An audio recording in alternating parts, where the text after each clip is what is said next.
Bienvenue chers amis au cœur de l'émission Homo Micro. Homo Micro, l'émission qui se prend en mots. Au cœur de la culture LGBT, QI+, Brahim Naik Balk, entouré de ses chroniqueurs, inonde de couleurs les ondes depuis 2004. L'aventure continue avec cette nouvelle émission qui commence maintenant. Où que vous soyez, bonjour ou bonsoir à toutes et à tous. Merci d'être fidèles à notre rendez-vous. Le cercle des chroniqueurs s'agrandit avec de nouvelles voix. Bonjour et bienvenue à Rudy Desgardins. En 2 mots, c'est le titre de ta chronique.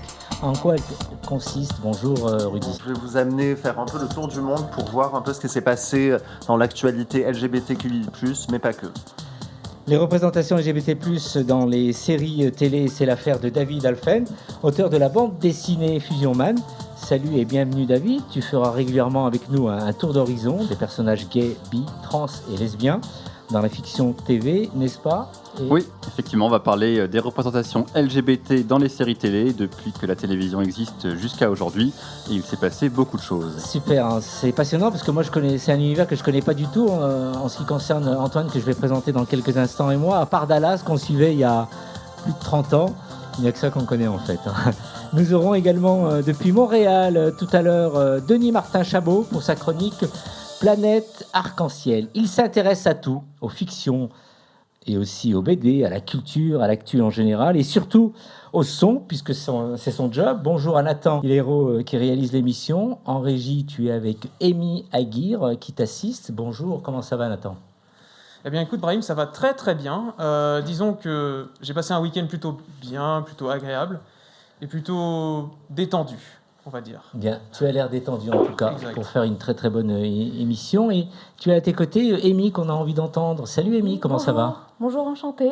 Très Ravi. contente d'être là. Merci de nous rejoindre, Amy. On a beaucoup parlé de la Pologne ces derniers temps à propos de son opposition au plan de relance de l'Union européenne. La Pologne qui subit un régime, je vais dire, autocratique que l'on peut qualifier d'extrême droite. C'est avec la Hongrie, le vilain petit canard de l'Europe. Homo Micro, le dossier. Le dossier, c'est justement avec Antoine Duvignal. Bonjour Antoine. Bonjour à tous. Alors dans un pays de ce genre, qu'en est-il de l'homophobie en Pologne actuellement? Dis-nous tout. Alors, il se passe des choses. Le 11 mars dernier, c'est donc finalement assez récent, le Parlement européen a adopté une résolution proclamant l'Union européenne zone de liberté pour les personnes LGBT+. Ça n'est pas une loi, c'est une déclaration symbolique, mais quand même, le symbole a bien fonctionné puisque 492 voix ont été pour, 141 contre et avec 46 abstentions. Alors, mais pourquoi tout d'un coup la nécessité d'une telle résolution, Antoine? En fait, cette résolution vient en réaction à la décision du gouvernement polonais d'autoriser, voire d'encourager, je cite, des zones sans idéologie LGBT. Ah bon, première nouvelle, parce qu'être LGBT, c'est une idéologie. Jusqu'à présent, comme le dit la présidente de la Commission européenne, Ursula von der Leyen, être LGBT, c'était juste être soi-même. En fait, tout a débuté par des autocollants distribués en 2019 par un journal polonais qui encourageait ses lecteurs à les coller sur leurs fenêtres ou leurs voitures. Alors ça permettait de lire en grosses lettres ce message glaçant d'exclusion, zone sans idéologie LGBT.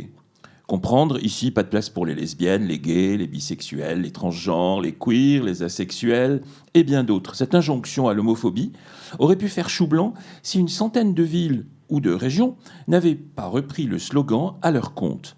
Certes, ça n'était pas une loi de la diète polonaise, mais le message est bigrement révélateur d'une homophobie décomplexée. Avec des incitations comme celle-là, on va tout droit vers des actes malveillants, des insultes et des agressions. Et alors Antoine, dis-nous, comment tout cela est-il possible? Quelles sont les autorités ou pouvoirs aujourd'hui en Pologne? Dis-nous. Alors, cet état d'esprit est largement attisé par le parti ultra-conservateur au pouvoir, qui s'appelle Droit et Justice, le PiS, PIS, à la démarche autoritaire, on pourrait même dire tyrannique. C'est un parti dirigé par l'un de ses 2 fondateurs, Jarosław Kaczyński, qui a 71 ans aujourd'hui, qui est véritable leader et homme fort du pays. l'actuel président de la République de Pologne, qui s'appelle Andrzej Duda. Moi, j'ai tendance à l'appeler Dodu Duda, parce qu'il a l'air d'un gros baigneur, pas très sympathique d'ailleurs. Ce dit Duda ne fait que suivre son parti et les idées de son parti. C'est un homme docile, pas une marionnette exactement, mais quand même un homme très docile envers son propre parti. À vrai dire, Duda n'a pas beaucoup de mal, car il est lui-même ultra-conservateur, nationaliste, catholique, adepte des valeurs traditionnelles, ordre, famille, etc. Il est favorable au durcissement de la loi anti-avortement, qui est déjà pourtant parmi les plus restrictives en Europe, pour la Pologne, et condamne bien sûr la fécondation in vitro. Il a été une première fois élu président en mai 2015, réélu en juillet 2020, mais de justesse face au maire de Varsovie, Rafał Trzaskowski, qui est europhile et libéral. C'est pas non plus un grand démocrate, mais enfin, c'est quand même mieux. Et c'est plutôt rassurant, parce qu'il est plutôt pro-LGBT, et ça laisse penser qu'une moitié de la population polonaise ne partage pas les idées du parti au pouvoir. Une dernière chose, pour Duda, enfin, mon dos du Duda, parce qu'il est bien rondelé, ce bonhomme. Ce qu'il appelle l'idéologie LGBT, elle est plus destructrice que le communisme. Ça, c'est quelque chose d'étonnant. Il la qualifie même de néo-bolchevique. Pour lui, les LGBT, c'est une menace pour la famille catholique traditionnelle. On l'aura compris, avec Duda, nous sommes en présence de ce qu'on pourrait appeler une homophobie d'État. Mais la Pologne, alors, est dans l'Europe. Alors, comment cette homophobie, Antoine, officialisée au grand jour, est-elle possible aujourd'hui ? C'est bien justement là que le bât blesse. Ce positionnement violent contre les LGBT ne fait pas partie des valeurs de l'Europe. Il en est même complètement à l'opposé. En s'adressant aux LGBT, la présidente de l'Union européenne a tweeté récemment « Vous êtes chez vous dans l'Union européenne. L'Union européenne est une zone de liberté LGBTIQ. » Alors, IQ pour intersexe et queer. C'est un message très clair envoyé au gouvernement de l'Union européenne. Comme le dit Pierre Karlinski, qui est français, eurodéputé à l'origine de la résolution, on ne tolérera plus les dangereuses rhétoriques qui empêchent les citoyens d'être qui ils sont, d'aimer, de fonder une famille. Cette résolution, la première du genre au monde, est un acte symbolique fort. Déclarer une zone de liberté LGBT, c'est du jamais vu. Pas certain pour autant qu'elle contribue à faire disparaître le climat délétère qui est en train de se créer en Pologne sur ce sujet. Les politiques des pays européens devraient se rendre sur place, dans ces villes et ces régions, pour y soutenir les personnes LGBT+, et rappeler aux dirigeants polonais que faire partie de l'Union européenne, c'est adhérer à un corpus de valeurs fondamentales, dont celle de vivre sa sexualité librement. Merci Antoine. Homo Micro, l'invité du jour. Alors, la radicalisation homophobe et transmophobe s'empare donc de la Pologne. Chaque jour, des nouvelles venant de Pologne évoquent une politique anti-LGBT+, de plus en plus menaçante, avec une homophobie encouragée par l'Église et les politiques. Dans ce climat de haine, des chartes anti-LGBT+, sont engagées contre l'idéologie LGBT+, et pour la famille traditionnelle. La Pologne, pays d'Europe le plus homophobe, avec 70% des jeunes qui ont des idées suicidaires. Par téléphone, nous avons Sébastien Tuller, avec qui tu vas pouvoir réagir, Antoine, qui est responsable de la commission orientation sexuelle et identité de genre à Amnesty International France. Bonjour Sébastien, merci de participer à notre émission. Bonjour, merci à vous. Ce climat alors en Pologne pousse aujourd'hui les homosexuels à vivre cachés ou à quitter leur pays. La plupart du temps, ils n'ont pas toujours le choix. Oui, comme ça a été dit, c'est vrai qu'aujourd'hui la situation en Pologne elle est particulièrement difficile pour les personnes LGBTI. Comme l'Antoine l'a indiqué, il y a vraiment une prolifération des zones dites libres de l'idéologie LGBT ou libres des LGBT. Et ces zones, il y a différentes chartes et différents textes qui discriminent directement ou indirectement les personnes en raison de leur orientation sexuelle, de leur identité de genre, mais ça va même au-delà. Et ça légitimise une forme de haine, ça véhicule des stéréotypes, des préjugés dans la société. Et quand ces préjugés, ces stéréotypes, ils sont alimentés par la propagande de l'État, par des décideurs politiques du plus haut sommet de l'État, et ça participe à une forme de déshumanisation des personnes LGBTI. Et donc, évidemment, on assiste depuis 2 ans, un peu plus de 2 ans, à une augmentation des violences, des discriminations et des discours de haine à l'encontre des personnes LGBTI en Pologne. Alors, avant de laisser la parole à des questions de la part d'Antoine, quelles sont les actions européennes aujourd'hui? Parce que la Pologne fait partie quand même de l'Europe, c'est à 2 heures de Paris. L'Europe, on peut dire qu'elle est vraiment impuissante face à ce phénomène? Moi, je pense pas que l'Europe soit impuissante, au contraire, mais je pense qu'effectivement, que ce soit les États membres européens ou la Commission européenne, qu'on n'en fait pas assez et qu'on laisse s'installer de plus en plus, que ce soit en Pologne ou en Hongrie, des régimes, des lois et des politiques qui portent de manière vraiment grave aux droits humains, à l'état de droit, à l'indépendance de la justice, des médias, et qui portent là, pour le sujet qui nous intéresse, directement atteinte à la dignité des personnes LGBTI. Mais comme Antoine l'a rappelé sur cette déclaration symbolique qui déclare l'Union européenne, zone de liberté LGBT, enfin moi je remets pas en cause l'intérêt symbolique et même je pense que c'est vraiment une bonne chose, mais je suis assez critique malgré tout de cette déclaration parce que je pense que c'est une bonne idée d'en faire un sujet médiatique. C'est aussi pour ça qu'on en parle aujourd'hui et je pense que ça a été repris dans vraiment beaucoup de pays dans l'Union européenne. Pourquoi est-ce que l'Union européenne a eu besoin de se déclarer zone de liberté LGBTI? C'est bien en représailles aux atteintes massives en Pologne et en Hongrie, parce qu'il y a des municipalités qui ont repris un peu ces chartes qui soit portent atteinte, comme on l'a dit, aux personnes LGBT, soit portent atteinte à l'idéologie, aux études de genre, ou véhiculent une vision traditionnelle de la famille qui serait uniquement composée d'un homme et d'une femme. Enfin, du coup, c'est toutes ces choses-là cette rhétorique qui augmente, et donc symboliquement, c'est vrai que ça peut être une bonne chose. Ouais. Maintenant, en fait, l'Europe, c'était déjà une zone de liberté LGBTI bien avant cette déclaration. Ça fait partie des traités fondateurs et des valeurs fondateurs de l'Union européenne. De toutes les déclarations internationales, c'est même on a en Europe la Charte des droits fondamentaux et c'est un des seuls traités au monde qui indique explicitement l'orientation sexuelle comme critère de discrimination. On n'indique pas l'identité de genre, mais c'est déjà rien que l'orientation sexuelle n'est pas indiquée, par exemple, dans la charte, la Convention européenne des droits de l'homme, ni dans la Déclaration universelle des droits de l'homme. On cite certains critères de discrimination, on dit que ça englobe ceux qui ne sont pas cités.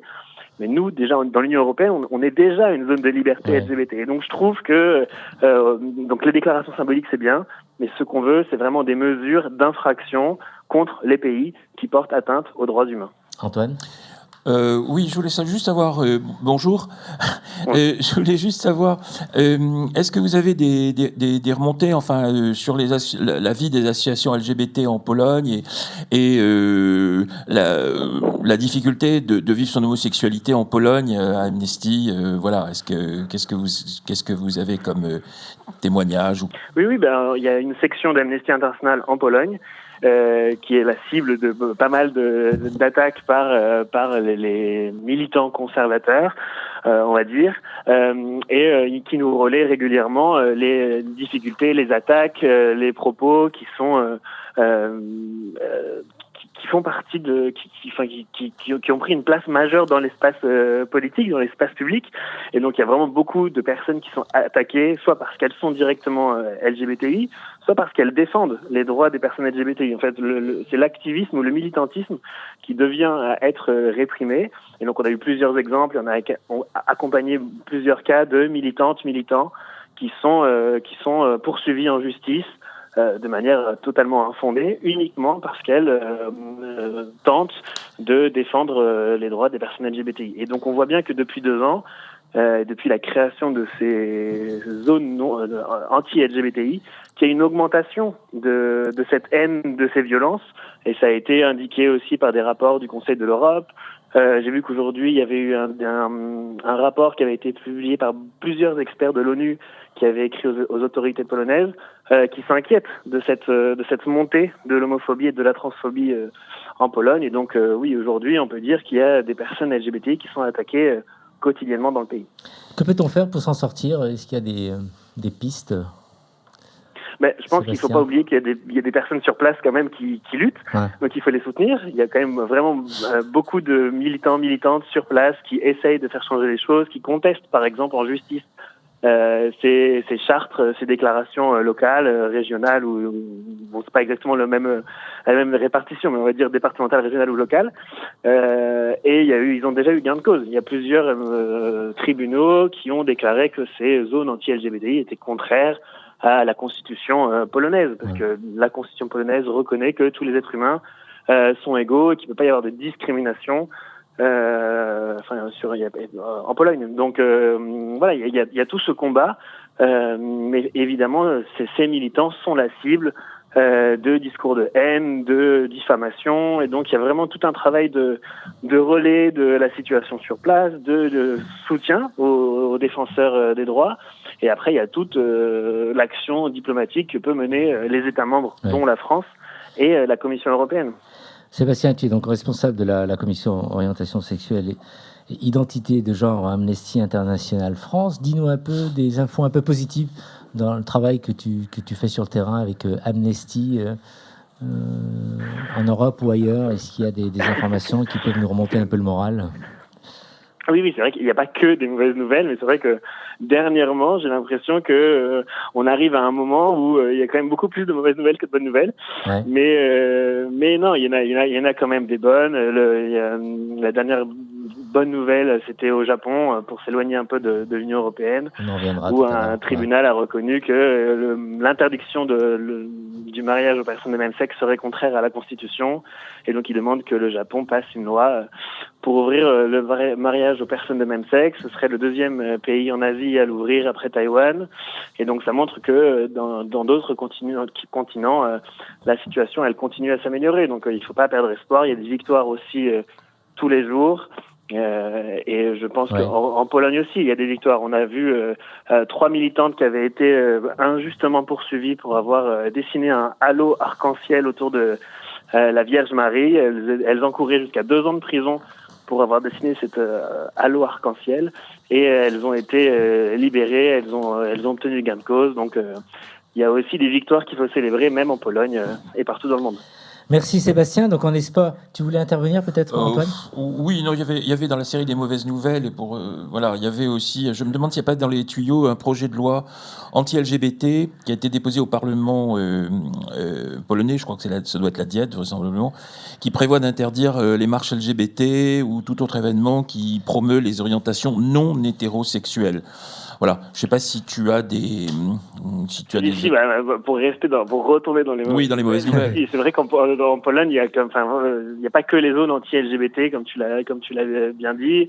Il y a plusieurs projets de loi qui ont limité, voire interdit l'avortement dans le pays. Il y a des projets de loi contre l'éducation à la sexualité dans les écoles. Il y a vraiment eu tout un tas de choses qui portent atteinte aux droits humains de manière large et massive, et à la liberté d'expression, la liberté d'association, et donc également à l'organisation des marches des fiertés qui depuis 2018 déjà sont régulièrement interdites.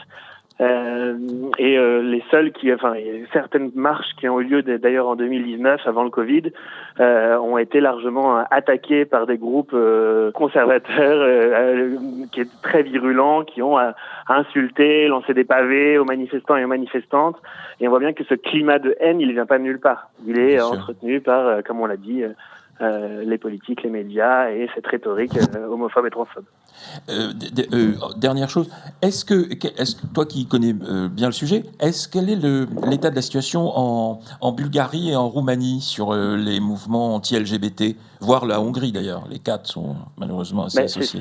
C'est ça que personnellement je trouve particulièrement inquiétant, c'est que à laisser cette situation s'envenimer sans réaction à haut niveau des États membres de l'Union européenne, on laisse la situation s'aggraver, et du coup c'est vrai que cette rhétorique elle augmente et elle se répand. C'est comme le nombre de zones anti-LGBT. Au début il n'y en avait pas autant, là on est arrivé à plus de 100, et donc ça gagne aussi dans dans d'autres pays, dans les pays voisins. En Hongrie il y a eu beaucoup de lois transphobes qui ont mis fin à la reconnaissance du genre des personnes trans et intersexes, par exemple, pendant le Covid. En Roumanie, il y a aussi toute cette rhétorique sur les études de genre et les études intersectionnelles, le danger des études de genre, de cette idéologie qui viendrait de l'Occident. Oui. Mais c'est ça qui est aussi particulièrement inquiétant, c'est qu'en fait, même si on réfléchit bien à cette rhétorique, on voit qu'en France aussi, on entend parfois des personnes s'inquiéter des études intersectionnelles, des études de genre. Il y avait les propos de notre ministre Blanquer ou de la ministre Vidal. Ouais, exactement, Vidal. sur l'islamo-gauchisme, sur les études intersectionnelles qui participent à cette rhétorique qui, pour moi, est vraiment dangereuse. Absolument. Le point de vue un peu de David Alphen qui est avec nous, chroniqueur à Homo Micro, quand on entend la chronique d'Antoine et quand on vient d'entendre Sébastien, on se dit, à 2 heures de chez nous, dure la vie encore. Comme tu dis, à 2 heures de chez nous, dure la vie, effectivement, c'est très inquiétant. C'est effectivement je trouve que ça rend, dans un contexte déjà compliqué, tout ça est très angoissant. Heureusement qu'on a quand même Donald Trump qui a sauté aux États-Unis. Ça fait, on va dire, on espère, un pays, en tout cas pour le moment, homophobe et LGBT-phobe en moins. Donc c'est un peu rassurant parce qu'on avait un peu l'impression que la tendance avait commencé un petit peu à aller dans le mauvais sens, avec un pays aussi puissant qui montrait l'exemple dans le monde entier en disant on peut mettre à la tête du pays, d'un des pays les plus puissants et soi-disant, en plus, après Obama, plutôt moderne, quelqu'un qui est sexiste, raciste et très homophobe. C'est très compliqué, donc ça fait quand même plaisir que lui ait sauté. Mais mais à côté de chez nous, quand on voit ça quand même, on se dit qu'il serait temps de prendre des mesures. Mais bon, en plus, en tant que petit-fils de grands-parents qui ont failli être déportés parce qu'ils étaient juifs, effectivement, ça fait écho à des choses qu'on n'aimerait pas revivre. J'imagine. En tout cas, Sébastien, grâce aussi au travail fourni par Amnesty International et surtout aussi un peu les associations LGBT qui luttent en Pologne.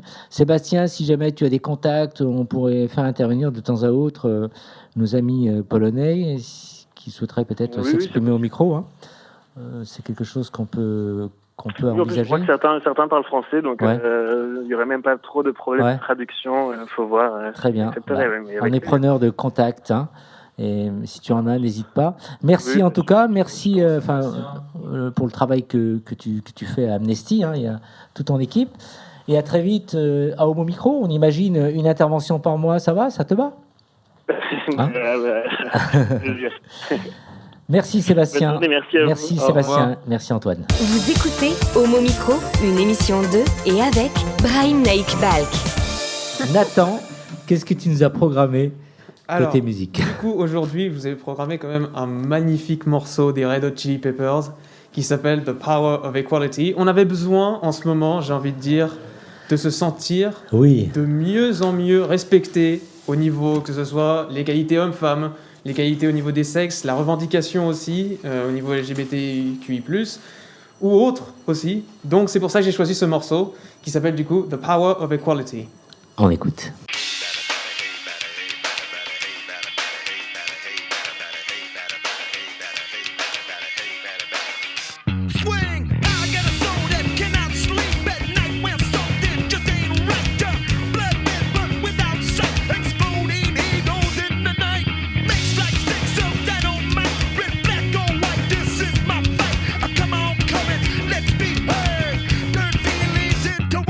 American equality has always been sour.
Bonsoir Brahim, et puis bonsoir tout le monde.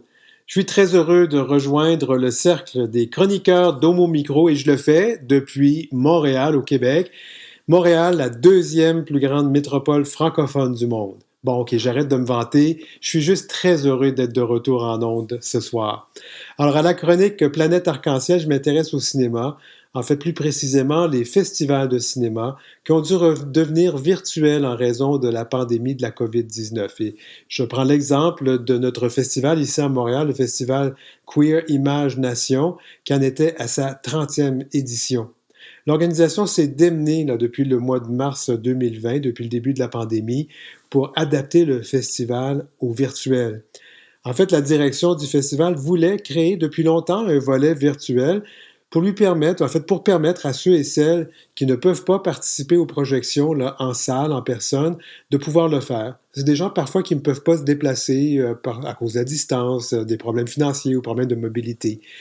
Puis aussi, le festival voulait rayonner dans toute la francophonie. On est un peu comme ça au Québec, vous le savez, on aime bien concurrencer la France, puis on aime bien se dire que nous sommes un phare de la francophonie.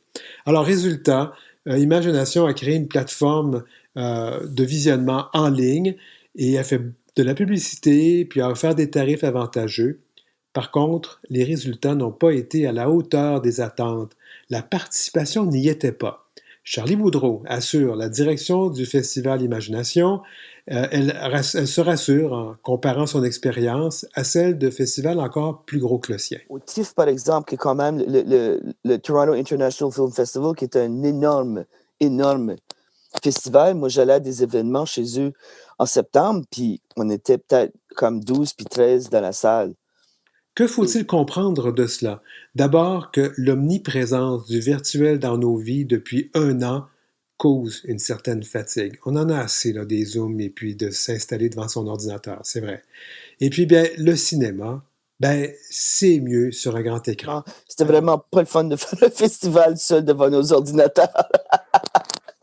On s'est tout ennuyé du monde. On manquait le contact avec les gens, les conversations. Puis on s'entend quand même qu'un film sur l'écran, c'est une expérience extraordinaire. Bon, il faut donc redoubler d'efforts pour promouvoir les événements comme cela auprès de son public avant de penser à en attirer d'autres. Il faut donc travailler très fort et faire preuve de beaucoup d'imagination pour réinventer un peu la formule, mais il n'y a pas de recette miracle. Puis en plus de ça, pour le cinéma, il y a une autre inquiétude. Avec le ralentissement de la production, qu'est-ce qu'on va pouvoir présenter en 2021 et en 2022? On va avoir un festival, mais qu'est-ce qu'on va présenter? Il va falloir être plus créatif au niveau de la programmation. Ça, c'est certain, parce qu'il y a très peu de films qui sont faits. Il ne faut pas oublier qu'il y avait des films quand même en production en 19 qui ont eu la post-prod en 20, qui vont être disponibles en 21. Donc, il y a quand même des films, mais comme tu dis, c'est l'année suivante. Parce qu'un film, pour les gens qui ne le savent pas, ça prend souvent jusqu'à 2 ans à terminer. Donc, il y a une possibilité encore pour cette année. C'était Charlie Boudreau, donc de la direction d'Imagination. Peut-être qu'en 2022, le festival va devoir se tourner vers les courts et les moyens métrages qui prennent moins de temps à produire, donc qui pourraient être prêts plus tôt. Mais tout ça, ce sont des gros défis. Alors, c'est tout pour moi aujourd'hui. À très bientôt, Brahim. Homo Micro, le cercle des chroniqueurs. Merci Denis Martin Chabot et rendez-vous au mois prochain. Nous allons passer maintenant avec Rudy. En 2 mots, nous allons faire le tour du monde de l'actu LGBT+, en commençant par la Tunisie, où enfin, de semaine dernière, la militante queer Rania Andoumi a été libérée de prison, Rudy. Oui, pour rappel des faits, cette militante de 26 ans est une icône des manifestations tunisiennes contre la classe politique. Toujours au premier rang, avec parfois des déguisements, une perruque arc-en-ciel et un nez de clown, elle devient le symbole d'une jeunesse en soif de liberté. Facilement reconnaissable, elle se retrouve alors harcelée par les forces de l'ordre pendant des mois. En février dernier, pour faire cesser ce harcèlement, elle décide d'aller porter plainte, mais au poste, les fonctionnaires refusent de l'entendre. Elle sort alors du bâtiment et crie au scandale. C'est par ce geste qu'elle se retrouve alors condamnée à 6 mois de prison pour outrage aux forces de l'ordre. Mais cette situation a enfin trouvé son issue puisqu'elle vient de remporter son procès en appel la semaine dernière. On peut dire que c'est une belle victoire dans un pays où le gouvernement voit d'un mauvais œil les protestations de la jeunesse et où l'homosexualité est toujours condamnée par la justice. Retour en France, Rudy, où on a du nouveau sur le conflit qui oppose Twitter à 6 associations. Oui, en mai dernier, SOS Racisme et SOS Homophobie ainsi que 4 autres associations ont assigné Twitter en justice devant le tribunal de Paris. Le motif ? Ces associations trouvent que la plateforme ne lutte pas assez contre les propos haineux qu'elle héberge. Après une courte médiation qui a tourné court justement, les 2 parties se sont donné rendez-vous au tribunal le 26 mai prochain. Donc on attend la suite. Passage au Japon maintenant, on en a parlé tout à l'heure avec Sébastien, où le mot égalité prend tout son sens. Oui, vous avez dû le voir passer grâce à ce mot présent dans l'article 14 de la Constitution japonaise. Un tribunal a déclaré que, je cite, « Ne pas reconnaître le mariage entre des personnes du même sexe est anticonstitutionnel ». Pour rappel, le Japon est le dernier pays du G7 à ne pas reconnaître ce type de mariage. On assiste donc à un épisode qui est hautement symbolique et qui ouvrira peut-être la voie vers un nouveau chapitre. Et alors, dis-nous, il en parlait tout à l'heure, les États-Unis, notre ami David, je suis sûr que l'été prochain, il ira visiter l'Amérique. Que se passe-t-il exactement aux États-Unis en ce moment ? Oui, Tinder va permettre aux utilisateurs de vérifier le casier judiciaire de ses membres qui sont connus pour des faits de violence. Cette mesure vise à éviter tout drame comme on a pu encore en voir un au Texas le mois dernier.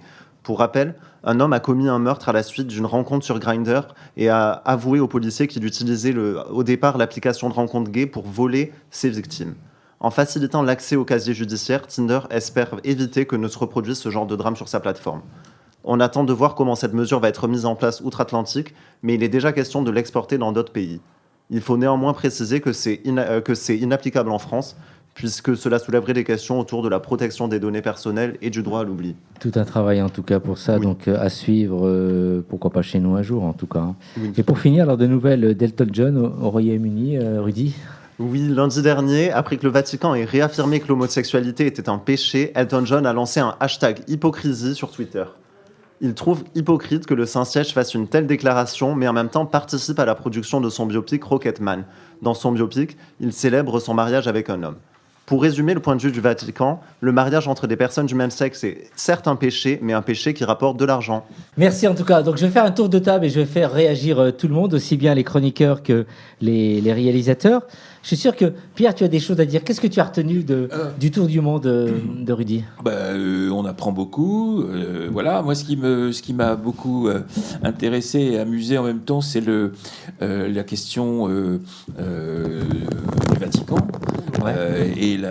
Et la prise de position d'Elton John, que je trouve tout à fait pertinente, parce que en fait, son film Rocketman, le Vatican, par le biais de sociétés, de fonds de commun de placement qui sont à Malte et dirigés par des banquiers suisses, a investi beaucoup d'argent dans ce film. Donc, il est très content de la réussite du film.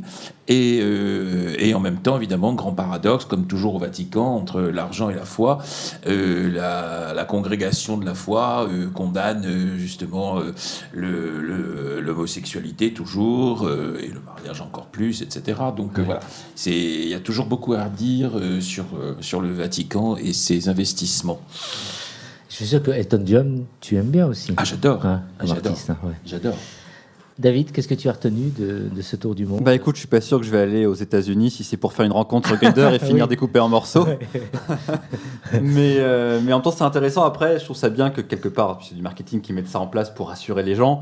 Après, moi, je suis pas forcément très fan des applications de façon générale, même si en ce moment, moi qui suis célibataire avec le Covid, bon, ça occupe, ça fait pas mal des interactions. Mais je me disais, bon, après, qu'est-ce qui nous empêche aussi finalement dans un bar ou en boîte de rencontrer quelqu'un qui nous ramène chez lui et qui nous découpe aussi en morceaux.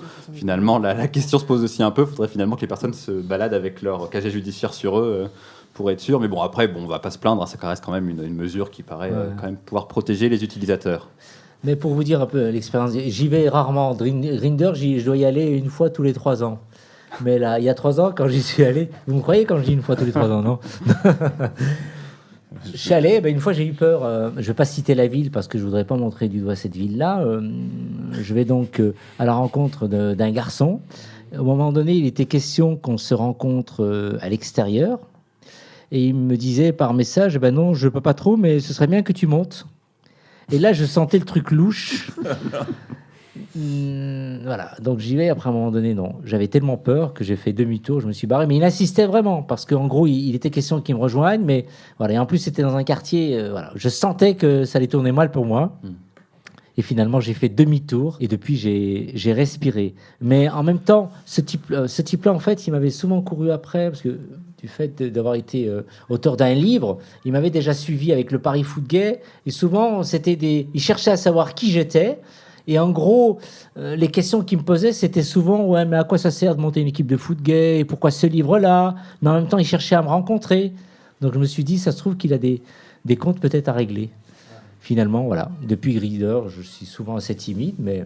Je pense que c'est important, ce genre d'application, de faire attention et de faire appel à son instinct et de vraiment, quand on n'a pas envie d'y aller, on n'y va pas et de ne pas se dire oui, mais il est quand même beau, j'ai envie. Non, faut à un moment donné, il faut se faire confiance quand la personne vous paraît louche, puis au-delà, au niveau des MST, d'autres choses, que la personne n'est pas forcément sérieuse. Quand on ne se sent pas, on n'y va pas. Ouais. Il y avait un film comme ça dans les années 80 aux États-Unis qui s'appelait Cruise. Je ne sais pas si ça vous dit quelque chose, oui, ça te dit. Et qui était un film justement sur... C'est avec Al Pacino, je crois. Oui, Al Pacino, voilà. Ça, la violence et le fait qu'en draguant, le mec est torturé, et voilà, sous prétexte de sadomasochisme. Terrible. Tour du monde LGBT+, qu'est-ce que vous avez retenu un peu de l'info proposée par Rudy, Nathan et ensuite Amy ? Eh bien, écoute, qu'est-ce que je peux dire ? C'était très très intéressant. J'ai bien aimé le passage, on va dire, sur le Vatican avec Elton John. Ouais. Même si on savait déjà toutes ses intentions, etc. On savait depuis très longtemps, je pense, qu'il était déjà gay. Et aussi, on avait vu... c'est très marrant, cette personnalité, on va dire, de Elton John, à la fois qui essaye de se faire accepter par la société en tant qu'artiste, et à la fois aussi être rejeté pour être gay et tout ça. Ouais. Et voilà. Ça reste probablement un des personnages les plus intéressants, on va dire, de la communauté gay, avec notamment Freddie Mercury. Ouais, effectivement. Bien vu. Amy ? Moi, je suis d'accord. Elton John, évidemment, j'ai retenu. Et puis, ce qui est cool avec Elton John, c'est que je l'aime pour l'artiste, mais justement aussi... Ah oui, tu aimes, attends, parce que Amy, elle n'a que... Elle a 18 ans. Oui. Elle vient d'avoir 18 ans. J'ai des parents qui me font écouter de tout. Et donc, Elton John, oui, j'ai écouté Crocodile Rock, tout ça. Ah ouais. Et c'est intéressant, la musique, mais aussi parce que il s'implique dans la société. Ouais, effectivement, ouais. Merci en tout cas pour ces constatations et merci pour ce tour du monde et cette première chronique, Rudy. Oui, je t'en prie. D'ailleurs, je suis avide de conseils pour la suite. C'est vrai que c'est ma première fois en radio et je suis très heureux de pouvoir le faire. Il y a une première pour toutes et de toute façon, vous avez tous été jusqu'à maintenant efficaces et très bien. Merci Rudy. Homo Micro, l'émission LGBTQI+, qui se prend au mot. Et nous allons donc nous tourner une nouvelle fois vers Nathan qui va nous proposer un second morceau musical. Oui, alors cette fois-ci, on va continuer sur l'univers de la dernière fois avec cette séparation toujours douloureuse pour moi des Daft Punk. Ouais. Et cette fois-ci, on va partir sur un endroit un peu plus groove. Et on va plutôt aller se balader avec cette magnifique chanson qui s'appelle Voyager. On écoute.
Homo Micro, le cercle des chroniqueurs.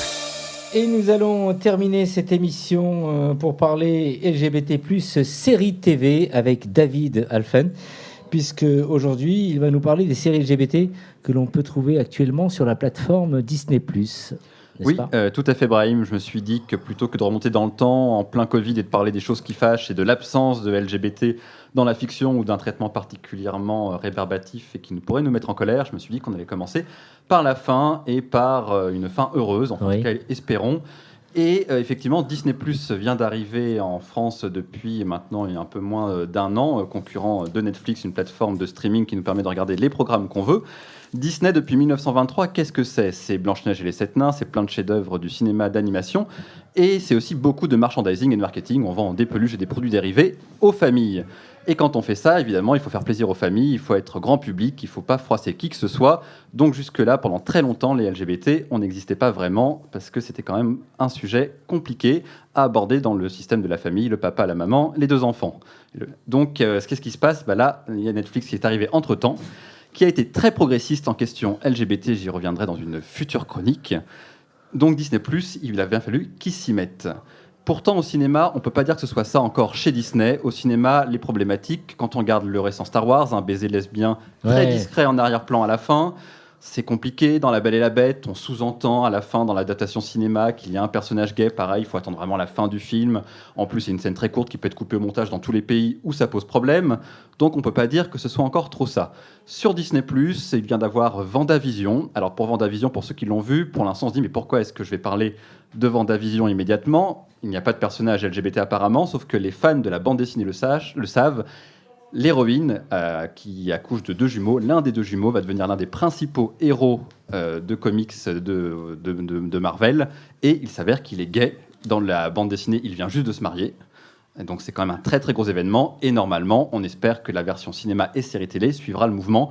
Donc la naissance de ce personnage-là à la télé dans WandaVision, qui a été suivi par des milliards de spectateurs dans le monde. Des milliards ? Oui, comme c'est indisponible à l'international dans le monde entier, et qu'en plus, un confinement oblige les gens, donc ça à faire, beaucoup, il n'y a pas de cinéma, donc ça a été énormément regardé, et tout le monde a assisté à la naissance de ce personnage, Billy Kaplan, Billy Maximoff, qui est donc le jeune fils d'une des super-héroïnes, et qui va donc normalement, à un moment donné, on espère bientôt, faire son coming out. Disney, c'est aussi la chaîne ABC, qui depuis 10 ans a décidé d'être la chaîne des femmes et des homosexuels. Parce qu'on parle justement de l'idée qu'en étant la chaîne des femmes, eh bien, en tant que network américain, les femmes sont plus enclines à voir des personnages homo, gays, LGBT dans les séries, plus que les spectateurs masculins.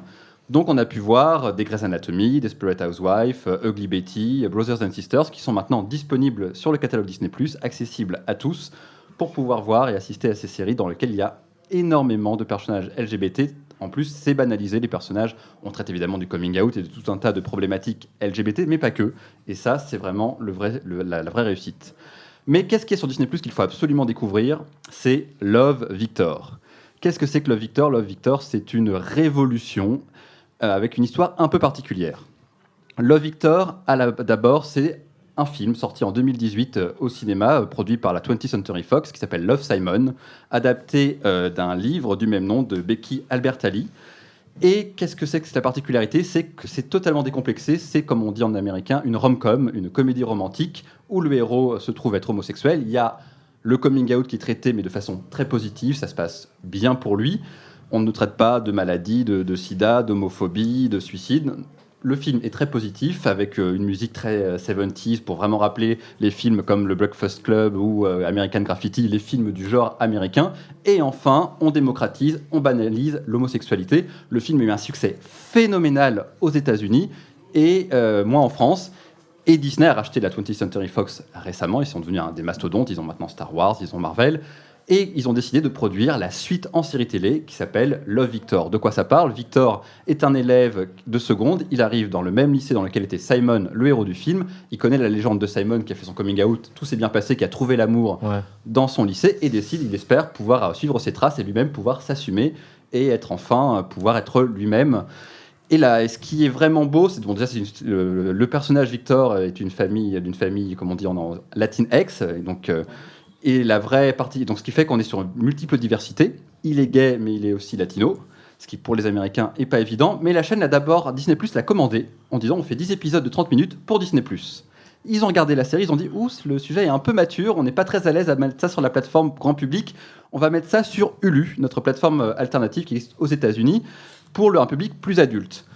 La chaîne Hulu n'existe pas à l'international, donc le comble, c'est qu'à l'international, chez nous, c'est revenu sur Disney+, disponible pour tout le monde sur la plateforme Stars. Mais grâce à ça, en plus, comme aux États-Unis, c'est produit pour Hulu, ça va permettre aux réalisateurs, pour la saison 2, d'avoir un contenu plus mature et d'aller un peu plus dans les sujets, les thématiques LGBT, mais que ça n'empêche pas que pour nous, à l'international, à part aux États-Unis, ce sera sur Disney+, donc ça permet au public LGBT d'avoir une série, c'est un espèce de bonbon de douceur et d'intelligence, c'est assez incroyable. Pour le public LGBT, je sais que c'est très important, tous mes amis gays qui l'ont vu ont absolument adoré, parce que c'est enfin quelque chose de léger, de décomplexé, qui fait du bien. Le public hétérosexuel, même les publics féminins hétérosexuels qui peut aimer les queer as folk, les L-word, qui s'identifient plus facilement, a moins aimé, parce que pour le coup c'est peut-être justement trop léger, mais pour nous finalement on en a eu tellement peu de ça, ça a tellement un peu existé, qu'on saute dessus, et on remercie Elisabeth Berger et Isaac Aptaker, qui sont les scénaristes du film et qui ont suivi pour créer la série, d'avoir créé ce programme. Et vous pouvez aussi trouver sur Disney+, pareil pour le très grand public, la série High School Musical, qui fait suite au film, mais là c'est beaucoup plus soft, pour le coup on est vraiment sur du très très jeune, il y a un couple gay, mais un petit bisou sur la joue, c'est déjà à la limite, ouais. Ça reste quand même très très soft. Bien, écoutez, c'est vraiment très très riche. Je vous propose d'en parler juste après pour voir un peu les réactions des uns et des autres. Mais on va repasser une dernière fois en musique, Nathan. Alors oui, on va repasser une dernière fois en musique et on va repasser surtout sur quelque chose d'assez intéressant. Je vais faire une exclusive ce soir parce que j'ai décidé notamment de me poser une question assez intéressante. Qu'est-ce qui se passait si les ingénieurs du son de Clara Luciani rencontraient Dua Lipa? Ouais. Voici, du coup, Don't Stop la Grenade. If you don't wanna see me.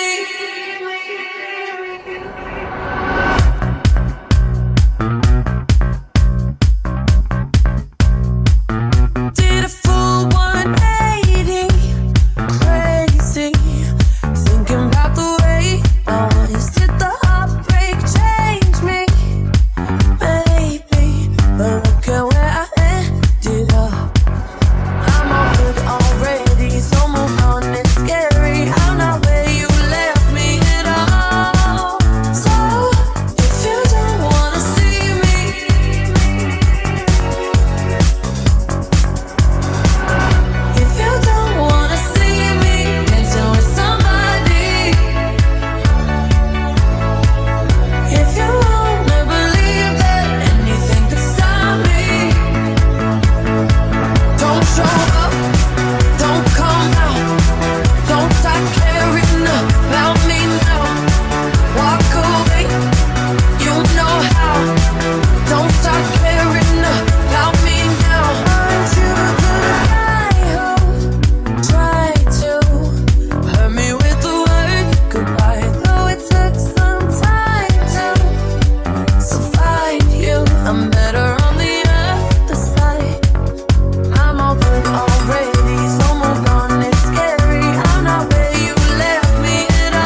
le podcast qui se prend au mot.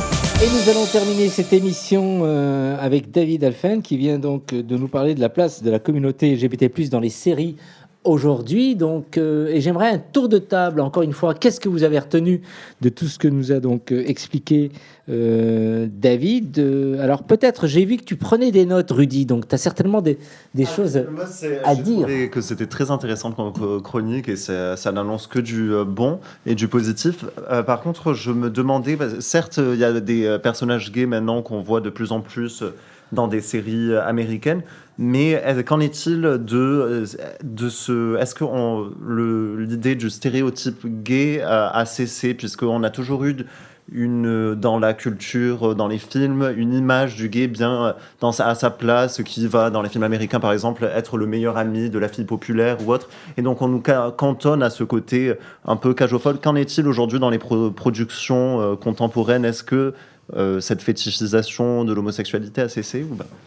Écoute, Rudy, dans la grande tradition de la série télé, j'ai envie de te dire à suivre, dans le sens où c'est effectivement une bonne question et un vrai sujet qui mérite une chronique entière, mais dans l'idée, oui, c'est en train de changer dans le bon sens. Ouais. David, moi, en t'écoutant, donc c'était passionnant tout ce que tu disais là, et c'est là que je me dis, mais Brahim, t'es largué, parce que d'abord, je trouve pas le temps j'ai tellement de choses à faire, mais bon, ça c'est autre chose. Pour suivre les séries quand il faut que je les suive, je manque de temps et je me sentais un peu vieux. Je me suis dit, mais je suis complètement démarqué et largué. Donne-moi des consignes pour que j'arrive à suivre et à m'évader quelque part.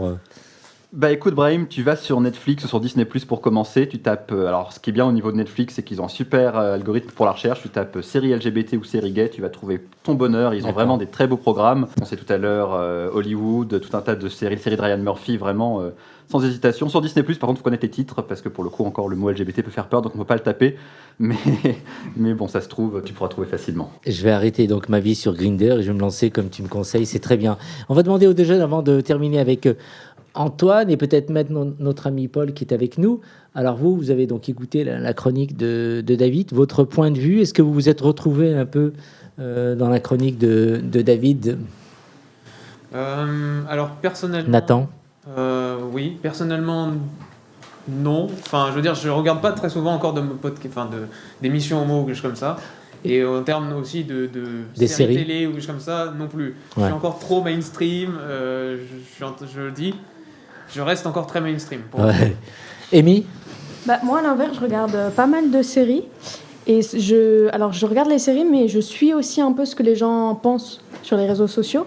Et ce qui est intéressant, c'est que à l'époque où j'ai commencé à être sur les réseaux sociaux, quand j'étais plus jeune, déjà quand il y avait un personnage gay, on était content. Mais maintenant, non seulement il faut un personnage gay, mais en plus on veut une bonne représentation. C'est-à-dire, comme il disait, l'ami gay, machin, c'est bien, mais il y a un moment où ça suffit plus. Ouais. Voilà. Très bien, donc en tant que jeune réalisateur, vous faites une formation dans la réalisation, donc vous êtes dans une grande école parisienne. Ça va, vous n'avez pas une overdose de sujets qui traitent l'homosexualité? Comment vous vous sentez? Nathan, pour cette deuxième. On n'a rien, nous, en termes d'homosexualité. Ouais, je sais. C'est vraiment encore très testostéroné. Ouais. Amy? Pour en témoigner. Hein. Pareil. Je pense qu'on n'a même pas vu de film. Ouais. Si, on a parlé de Mulholland Drive, peut-être, mais ouais. Non, pas trop. Non. Antoine, pour finir avec David, donc David, oui, moi, un petit pronostic pour savoir finalement dans l'inclusivité, quand est-ce qu'on aura un personnage transgenre, transsexuel? Bonne question. Parce que ça a l'air de progresser lentement quand même. C'est bien, c'est un bon début. Ça progresse lentement. En fait, la plupart de tout ce qui est progressiste à ce niveau-là vient des États-Unis. Quand ils s'en emparent, le monde s'en empare, et à ce niveau-là, ça avance enfin, justement grâce à Ryan Murphy. Je vous conseille la série Pause, qui est disponible sur des plateformes de Canal+, qui est incroyable au niveau du traitement des personnages trans. Il y a eu beaucoup de personnages trans, mais joués par des personnages cisgenres. C'était une vraie problématique, mais maintenant c'est en train de changer. Ça, c'est la vraie révolution. Et pour conclure, ce qui est la plus belle chose en ce moment, justement sur Love Victor, c'est que non seulement Disney produit la série, mais où que vous soyez, dans le métro ou dans la rue, vous avez des grandes affiches de la taille d'un immeuble qui fait la promo de la série. Et quand le marketing fait la promo d'une série LGBT, on sait que les choses sont en train de changer. Super. Merci David pour cette première, et à très vite à Homo Micro. Oui, merci à toi, Brahim, de m'avoir invité. Merci aussi pour cette première Rudy et à très vite Au Bon Micro. Oui, merci beaucoup. Merci Antoine. Au revoir, Brahim. À très vite, parce que tu vas partir quelques semaines, parce que tu es quelqu'un qui voyage. On peut dire la région où tu vas, la région de France. Non, mais dis au moins. Non, dans le il sud. n'a pas envie, dans le sud. Bon, très bien, on n'en dira pas plus. Merci aux deux jeunes de l'autre côté de la vitrine qui étaient aux manettes, à la réalisation. Nathan, à très vite. Et podcast en ligne mercredi. Hey! Oh non! Cette émission est maintenant terminée. Mais un conseil, retrouvez l'ensemble des podcasts d'Homo Micro, l'émission qui se prend au mot, sur toutes les bonnes plateformes de streaming.